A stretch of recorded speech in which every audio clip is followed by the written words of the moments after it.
தஹஜ்ஜத் தொழுகை.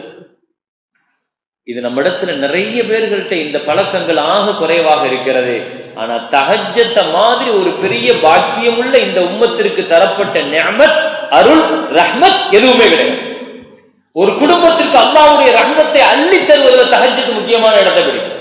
ஸல்லல்லாஹு அலைஹி வஸல்லத்தினுடைய நேரடியான வார்த்தை ரஹிமல்லாஹ், அல்லாஹ் ரஹ்மத் செய்வான். மன் ஒருவனுக்கு காமபில்லை, வீட்டில இரவுல எழுந்திருச்சு நின்று தொழுகிறானே, தன் மனைவியை எழுப்பி தொலை வைக்கிறானே, இந்த குடும்பத்திற்கு அல்லாஹ் ரஹ்மத் செய்து விட்டான். நபிகள் நாயகம் ஸல்லல்லாஹு அலைஹி வஸல்லம். அல்லாஹ்வுடைய ரஹ்மத் கிடைக்கிறது மிக முக்கியமானது தஹஜ்ஜத் தொழுகை, இரவு தொழுகை. இரவு தொழுகைனா எங்க இருந்து ஆரம்பிக்குதுன்னா மக்ரிப்ல இருந்து ஆரம்பிக்குது. இரவு தொழுகையை பத்தி ஹதீஸ்ல தனிப்பட்ட சிறப்புகள் நிறைய இருக்கு. மக்ரிப்ல ஆரம்பிக்குது. எனவே மக்ரிப் தொழுகைகளிலேயே ரொம்ப விசேஷமான தொழுகை மக்ரிப் தொழுகை. ஏன்னா இரவு தொழுகை அங்கிருந்து ஆரம்பிச்சு ஃபஜ்ர்ல முடியும். ஸல்லல்லாஹு அலைஹி வஸல்லம் சொன்னாங்க, அல்லாஹ் இரவு தொழுகையை எவ்வளவு சிறப்புன்னா பயணிகளுக்கு கூட இரவு தொழுகையை குறைக்கிறதுக்கு அல்லாஹ் அனுமதிக்க மாட்டான். துஹரை குறைச்சிக்கலாம், அஸரை குறைச்சிக்கலாம், இல்லையா, இஷாவை குறைச்சிக்கலாம். ஆனா மக்ரிப் அல்லாஹ் குறைக்கிறதுக்கு அல்லாஹ் அனுமதிக்க மாட்டான். ஏன்னா மக்ரிப் இரவு தொழுகையினுடைய துவக்கம். அது பயனாளியாக முசாஃபிரா இருந்தா கூட 3 ரக்காத்தை குறைக்க முடியாது. 3 ரக்காத்து தான் தொழுவணும். லுகர், இஷா, அஸர கூட 4 ரக்காத்து 2 ரக்காத்தை தொழுவலாம் பயணியாக இருந்தால். எனவே ஆரம்பத்தில் இது ஃபர்லா இருந்துச்சு. இந்த தஹஜ்ஜத் தொழுகை பாருங்க, சஹாபிகளுக்கு முதல்ல தஹஜ்ஜத் தொழுகை ஃபர்லா இருந்துச்சு. குமில் லைல் அல்லாஹ் குர்ஆன்ல சொல்றான். கிட்டத்தட்ட 1 வருஷத்துக்கு மேல இது ஃபர்லா இருந்துச்சுன்னு எழுதுறாங்க தஹஜ்ஜத் தொழுகை. அதுக்கு பின்னாலதான் இந்த உம்மத்தினுடைய அது ரொம்ப கஷ்டமா இருக்குதுங்கிற ஒரு கட்டம். இந்த உம்மத்தை அல்லாஹ் எல்லாத்தையும் லேசாக்கினா பாருங்க, அதுல அல்லாஹ் லேசாக்கினார். தஹஜ்ஜத் தொழுகை அல்லாஹ் தஆலா சுன்னத்தாக ஆக்கினார். ஆனால் நமக்கு தான் சுன்னத்தை தவிர நபிகள் நாயகம் ஸல்லல்லாஹு அலைஹி வஸல்லத்துக்கு தஹஜ்ஜத் ஃபர்து. ஸல்லல்லாஹு அலைஹி வஸல்லத்துக்கு 6 வக்த் தொழுகை ஃபர்து. இந்த 5 வக்தோட சேர்த்து தஹஜ்ஜத்தும் ஃபர்து. அல்லாஹ் குர்ஆன்ல சொல்லுவான், "ஓ மினல் லைலி ஃபதஹஜ்ஜத் பிஹி, ஓ மினல் லைலி ஃபதஹஜ்ஜத் பிஹி." நபியே, இரவில் நின்று நீங்கள் தொழ வேண்டும் என்று சொல்லிட்டு அல்லாஹ் சொல்லுவான், உங்களுக்கு தருகிற சிறப்புகள்ல ஆக பெரிய சிறப்பு என்ன தெரியுமா? இந்த மகாமே மஹ்மூதாங்கிற ஒரு உயர்ந்த இடத்துல அல்லாஹ் நாளைக்கு அல்லாஹ் கொடுக்குற ஸல்லல்லாஹு அலைஹி வஸல்லத்துக்கு அந்த மகாமே மஹ்மூதான்னு ஒரு இடம் கொடுப்பான். அந்த இடத்துல இருந்தா ஷஃபாஅத் செய்வாங்க. ஸல்லல்லாஹு அலைஹி வஸல்லத்துக்கு அல்லாஹ் கொடுக்கிற பாக்கியங்கள்ல பெரிய பாக்கியம் அதுதான். அந்த பாக்கியம் கிடைக்கணும்னா தஹஜ்ஜத் தொழுங்க அல்லாஹ் சொல்றான். அப்ப ஸல்லல்லாஹு அலைஹி வஸல்லத்துக்கு அல்லாஹ் அவ்வளவு பெரிய விஷயங்களை கொடுக்கிறான்னா நாம தஹஜ்ஜத் தொழுதா நமக்கு என்னென்ன வழிகள்லாம் பாக்கியம் கொடுப்பான். சர்வ சாதாரணமாக நம்ம அதை நினைக்க கூடாது பெருமக்களே. ஸல்லல்லாஹு அலைஹி வஸல்லம் சொன்னாங்க, தஹஜ்ஜத்தினுடைய நன்மைகள்ல சொன்னாங்க, அலைக்கும் பிக்யாம் பில்லைல், இரவு தொழுகையை நீங்க கொஞ்சம் கடைபிடிச்சு வாங்க. அது தஅபு சாலிஹீன், நல்லவர்களுடைய பழக்கம். அது முகஃபிராத்துல் லிஸ்ஸய்யிஆத், பாவங்களை அழிக்கும். அது வ மன்ஹாத்துல் லில் இஸ்ம், பாவத்தினுடைய தொடர்பை விட்டு உங்களை பாதுகாக்கும். அது வ மத்ரதத்துல் லித்தா, என்ன நோய் இருந்தாலும் ஆரோக்கியம் தரும். நான் சொல்லல, தஹஜ்ஜத் மாதிரி ஒரு ஷிஃபா எதுவுமே கிடையாது. இன்னைக்கு ஷிஃபாவை, ஆரோக்கியத்தை எங்கெல்லாமோ தேடிட்டு இருக்கிறோம். ஆரோக்கியத்தை இன்னைக்கு நம்ம எங்கெல்லாமோ தேடிட்டு இருக்கிறோம். ஆனா தஹஜ்ஜத் நேரத்துல எழுந்திருக்கிற பொழுது அந்த தஹஜ்ஜத் தொழுகையில ஷிஃபா இருக்குதுன்னு சொன்னது நபிகள் நாயகம் ஸல்லல்லாஹு அலைஹி வஸல்லம். இன்னைக்கு ஆரோக்கியமாக இருப்பவர்களுடைய வாழ்வியலை நீங்க கொஞ்சம் சிந்தித்து பார்த்தால் தெரியும். அவர்கள் எல்லாம் அதிகாலை நேரத்தில் எழுபவர்களாக இருப்பார்கள். 3 மணிக்கு 3:30 மணிக்கு முஸ்லிம் அல்லாத தலைவர்கள், சிந்தனையாளர்கள், இவங்க எல்லாம் அதிகாலை நேரத்தில் எழுந்திருக்கிறாங்க. அல்லாஹ்ட்ட பொறுத்த வரைக்கும் ஒரு நியதி இருக்குது. சில விஷயங்கள் அல்லாஹ் தஆலா மூமினுக்கும் கொடுப்பான், அல்லாஹ் காஃபிருக்கும் கொடுப்பான், நல்லவனுக்கும் கொடுப்பான், கெட்டவனுக்கும் கொடுப்பான். நாம செய்ய வேண்டிய சில விஷயங்களை நான் முஸ்லிம் பழக்கம் இருந்துச்சுன்னு வைங்க, அதன் பயன் அல்லாஹ் அவங்களுக்கு கொடுப்பான். அதிகாலை நேரத்தில் எழுந்திருக்கிற பொழுது அல்லாஹ்வுடைய அந்த காற்று இருக்கு பாருங்க, ரஹ்மத்தினுடைய காற்று, அதை சுவாசிக்கிற பொழுது ஆரோக்கியம் கிடைக்கிறது. சயின்டிபிக்காவும் இது நிரூபிக்கப்பட்டிருக்குது, ஷரியத்தாவும் இது நிரூபிக்கப்பட்டிருக்கு. நம்ம மார்க்கத்தை பொறுத்த வரைக்கும் எதை சொன்னாலும் நமக்கு சயின்ஸும் அதுதான், சுன்னத்தும் அதுதான், ஆரோக்கியமும் அதுதான். நம்ம அப்படிதான் நினைக்கணும். ஒவ்வொன்றையும் ஆராய்ச்சி செய்தால் அதன் வழியாக நிரூபிக்கப்படும். ஆனா தஹஜ்ஜத்தை ஸல்லல்லாஹு அலைஹி வஸல்லம் தெளிவா சொல்லிட்டாங்க, ஓ மத்ரதத்துல் லித்தா, எந்த நோயா இருந்தாலும் நீ தஹஜ்ஜத்துல விழுந்து பாரு, அல்லாஹ் உனக்கு ஷிஃபா வைக்கிறான். இன்னைக்கு இந்த உம்மத்து அவ்வளவு பெரிய பாக்கியத்தை இன்னைக்கு சர்வ சாதாரணமாக இழந்து கொண்டிருக்கிறோம். இந்த உம்மத்திற்கு தரப்பட்ட மிகப்பெரிய பாக்கியம் அது தஹஜ்ஜத். எனவேதான் சஹாபிகள் மதீனாவுக்கு வந்தவுடனே ஸல்லல்லாஹு அலைஹி வஸல்லம் சொன்னாங்க, எனவே நமக்கான நெருக்கடியான காலகட்டம் 6 மாத காலம். ஆயிஷா ரலியல்லாஹு அன்ஹா சொல்றாங்க, ஸல்லல்லாஹு அலைஹி வஸல்லம் சொன்னாங்க, 6 மாத காலம் ஒரு நாள் கூட யாரும் தஹஜ்ஜத்தை விடாம தொழுவுங்க, அல்லாஹ் நமக்கு இந்த மதீனாவை வெற்றியாக்கி தருவான். மதீனா என்பதும் இஸ்லாம் என்பதும் தஹஜ்ஜத்தின் மூலமாக வெற்றி கொள்ளப்பட்ட மார்க்கம். அது இன்னைக்கு அந்த தஹஜ்ஜத் இந்த உம்மத்தில இருந்து எடுபட்ட காரணத்தினால நிறைய முசீபத்துகளையும் சோதனைகளையும் இந்த சமுதாயம் சந்திக்கிறது. ஒரு குடும்பத்திலிருந்து, மஹல்லால இருந்து, வீட்டுல இருந்து எல்லாமே அந்த தஹஜ்ஜத்துங்கிற ஒரு அமல் நம்ம இடத்துல சுத்தமா அறவே இல்லாம போச்சு. பெருமக்கள், அது இந்த உம்மத்தினுடைய பெரிய ஆரோக்கியம் இல்லையா? இந்த உம்மத்தினுடைய பெரிய பாதுகாப்பு இல்லையா? மதீனாவில் போய் கேட்ட மதீனாவாசிகள் சொல்லுவார்கள், மதீனால 6 மாத கேம்ப் போட்டு உட்கார்ந்து இருந்தாங்க. 6 மாத கேம்ப் போட்டு மருத்துவர்கள் குழு உட்கார்ந்து இருந்து 6 மாசமா ஒருத்தர் கூட நோயாளின்னு வரல. செல்ல ஆலோசனத்துல போய் கேட்டாங்க, 6 மாசமா நாங்க டென்ட் அடிச்சு உட்கார்ந்து இருக்கிறோம், நோயாளிகளே இல்லையா உங்க ஊர்ல? இத்தனை மாசமா ஒரு நோயாளி கூட எனக்கு அது செய்யுது, தலைவலிக்குது, காய்ச்சல் ஒண்ணுமே சொல்லலையே. நபி ஸல்லல்லாஹு அலைஹி வஸல்லம் எப்படி சொல்லுவார்கள், எங்கள் மண்ணு கூட அவ்வளவு ஆரோக்கியமானது, நாங்க அவ்வளவு சுகாதாரமா வச்சிருப்போம், பசிச்சா மட்டும்தான் சாப்பிடுவோம், பசி இருக்கும் போதே சாப்பாட்டை நிறுத்திக் கொள்வோம், நாங்கள் எல்லாம் தஹஜ்ஜத் தொழுகையாளிகள், அதிகாலை தொழுகையாளிகள். ஆரோக்கியம் எங்கே இருக்கிறது? அல்லாஹ்வின் பொருத்தமும் ஆரோக்கியமும். யாக்கூப் அலைஹிஸ்ஸலாத்தினுடைய பிள்ளைகள் தவறு செய்த போது யாக்கூப் அலைஹிஸ்ஸலாம் சொன்னாங்க, என் பிள்ளைகள் தப்பி போகாது, தவறி போகாது, வழிகட்டு போகாது, தரிகட்டு போகாது, என்ன நான் என் பிள்ளைகளுக்கு தஹஜ்ஜத்ல துஆ செஞ்சிருக்கேன்னு சொன்னார்.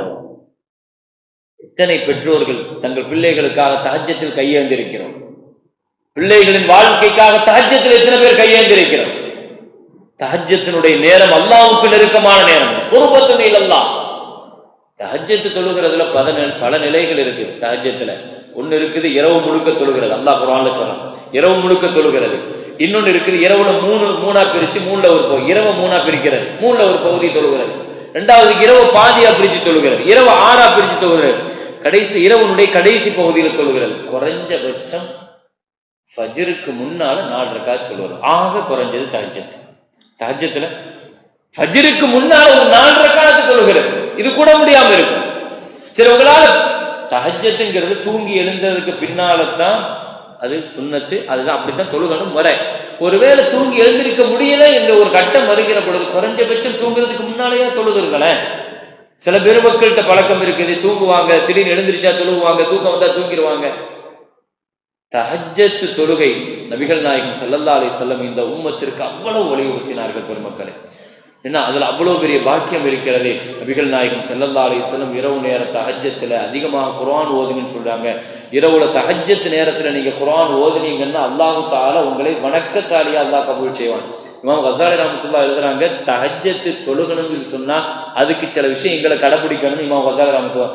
முதல் விஷயம் என்னன்னு சொன்னா இரவு உணவை ரொம்ப அதிகமாக்க கூடாதுங்கிறாங்க இமாம் கஸாலி. சில பேர், நிறைய பேர்களுக்கு தஹஜ்ஜத் தொழ முடியலையே, தஹஜ்ஜத்துக்கு எழுந்திருக்க முடியலையே அப்படின்னு சொல்லுவாங்க. இமாம் கஸாலி ரஹ்மத்துல்லாஹி எழுதுறாங்க, முதல் விஷயம் இரவு உணவு. ஏன்னா உணவு அதிகமாகிற பொழுது, இரவு மட்டுமல்ல பகல் உணவு அதிகமாகிற பொழுது வணக்கத்தினுடைய சுவை எடுக்கப்பட்டிருந்தாங்க ஸல்லல்லாஹு அலைஹி வஸல்லம். இபாதத்துல சோம்பேறித்தனத்தை கொண்டு வந்து, அப்ப இரவு உணவு குறைவாக சாப்பிடுங்கள். தஹஜ்ஜத்துக்கு ரொம்ப முக்கியமான முதல் விஷயம். ரெண்டாவது, லுஹருக்கு முன்னால கைலூலான்னு ஒரு சுன்னத்தான தூக்கம் இருக்குது, அது தூங்குங்கிறாங்க ஸல்லல்லாஹு அலைஹி வஸல்லம். தஹஜ்ஜத்திற்கு நீங்க எழுந்திருக்கணும்னா தஹஜ்ஜத்துக்கு ஈடு கொடுக்கிறதுக்கான தூக்கம் ஒரு நேரம் இருக்குது, அதுக்கு பேர் கைலூலான்னு சொல்றாங்க. அது ஒரு சுன்னத்தான தூக்கம். தூக்கத்துல நிறைய தூக்கம் இருக்குது. கைலூலா, நுஆஸ்னு ஒரு தூக்கம் இருக்குது, சுன்னத்தான தூக்கம், முஸ்தஹப்பான தூக்கம், ஃபர்லான தூக்கம். தூக்கத்திலேயே நிறைய வகை இருக்கு ஷரியத்துல. என்னென்ன தூக்கம், எந்தெந்த நேரத்துல தூங்குனா என்னது. சில நேரங்கள்ல தூங்குறது, அசருக்கு பின்னால தூங்குறது, இது புத்தி பேதலிப்பை உண்டாக்கும் ஹதீஸ்ல வரும். அசர் டு மக்ரிப் தூங்குறதுக்கு பாருங்க, அந்த நேரம் ரொம்ப ஆபத்தான தூக்கம், அந்த நேரம் தூங்கக்கூடாதுன்னு எழுதுறாங்க. அதே மாதிரி ஃபஜ்ர் தொழுகாம தூங்குற அந்த நேரம், ஃபஜ்ருடைய நேரத்தில் தூங்குறது, இதெல்லாம் ஒவ்வொன்றையும் ரஹ்மத்தை விட்டு ஒவ்வொரு தூக்கத்திற்கும் மார்க்கத்துல அதுக்கான விளைவுகளை குறித்து மார்க்கத்துல வரும். அதுல மிக முக்கியமாக லுஹர் நேரத்திற்கு முன்னால ஒரு 11:30 ஒரு 12:15 வரை ஒரு 3/4 மணி நேரம் நபிகள் நாயகம் ஸல்லல்லாஹு அலைஹி வஸல்லம் இந்த தூக்கத்தை சுன்னத்தாக்கி இருக்கிறாங்க. அவங்களும் தூங்குவாங்க ஸல்லல்லாஹு அலைஹி வஸல்லம். ஏன்னா அந்த நேரத்துல நீங்க தூங்குகிற பொழுது அது தஹஜ்ஜத் எழுந்திருக்கிறதுக்கு உங்களுக்கு உதவியாக இருக்கும். அதே மாதிரி இமாம் கஸாலி ரஹ்மத்துல்லாஹி எழுதுவாங்க, தஹஜ்ஜத்தினுடைய விஷயங்கள் ரொம்ப முக்கியமான ஒண்ணு. பாவம் பல நேரங்கள்ல தஹஜ்ஜத் தொழுகையை தடுத்துருங்கிறாங்க. பாவத்தினாலையும் தஹஜ்ஜத்தினுடைய தொழுகை தடுக்கப்படும். இது ரொம்ப ரொம்ப கவனிக்க வேண்டிய விஷயம். சுஃபியான் சௌரி ரஹ்மத்துல்லாஹ் சொன்னாங்க, நான் கண்டினியூவா தஹஜ்ஜுத் தொழுதுட்டு இருந்தேன். திடீர்னு ஒரு 5 மாசம் நான் தஹஜ்ஜுத்துக்கு எழுந்திருக்காம பொடுபோக்காய் செய்யல. அப்புறம் தான் நான் யோசிச்சேன், நான் செஞ்ச ஒரு பாவத்தினால அல்லாஹ் 5 மாசத்தினுடைய தஹஜ்ஜத்தை அல்லாஹ் என்கிட்ட இருந்து எடுத்துட்டான். என்ன பாவம் செஞ்சேன்? நான் யதார்த்தம் ஒரு தெருவழியா போயிட்டு இருந்தேன், ஒருத்தர் துவாவு கேட்டு அழுதுகிட்டு இருந்தாரு. இவர் சும்மா பகட்ட அழுகிறாரு, முகஸ்துதிக்காக அழுகிறாரு, உண்மையான எண்ணத்தோட அழுகலன்னு என் மனசுல நினைச்சேன். அதுக்காக அல்லாஹ் 5 மாசம் தஹஜ்ஜத்தை என்கிட்ட இருந்து எடுத்து பிடிக்கிட்டான். சுஃபியான் சௌரி ரஹ்மத்துல்லாஹ். வாழ்க்கையில நாம செய்யற சில பாவங்கள் கூட தஹஜ்ஜத்துக்கு எழுந்திருக்க விடாம பண்ணிடும். அப்ப படுக்கிற பொழுது நபிகள் நாயகம் ஸல்லல்லாஹு அலைஹி வஸல்லம் தஹஜ்ஜத் தொழுகிறவனுடைய இன்னொரு முக்கியமான நிபந்தனை, தஹஜ்ஜத்துக்கு முன்னால என்ன ஃபர்லான தொழுகை இருக்குதோ அந்த இஷாவுடைய தொழுகை நாம தொழுகணும், ஃபஜ்ர் தொழுவேன் என்ற நம்பிக்கை வச்சுட்டு படுக்கணும். இந்த 2 கோர் படுத்தன தஹஜ்ஜத்துக்கு அல்லாஹ் எழுந்திருக்க அல்லாஹ் நசீப தருவான். இதை விட மேல இன்னொரு விஷயம் சாலிஹீன்கள் எழுதுறாங்க, சூரத்துல் கஹ்ஃபுனுடைய கடைசி 4 ஆயத்து இது ஓதுற பழக்கம் வேண்டும். அந்த 4 ஆயத்துக்களை ஓதிட்டு படுக்கிற பொழுது தஹஜ்ஜத்திற்கு அல்லாஹு தஆலா மலக்குமார்களை கொண்டு எழுப்பி விடுவான். தஹஜ்ஜத் இந்த உம்மத்தினுடைய பெரும் பாக்கியம். அது கானு கலீல மினல் லைலி மா யஹ்ஜஊன், கொஞ்ச நேரமாவது நீங்க அந்த நேரத்துல எழுந்திருச்சு தொழுகுங்க.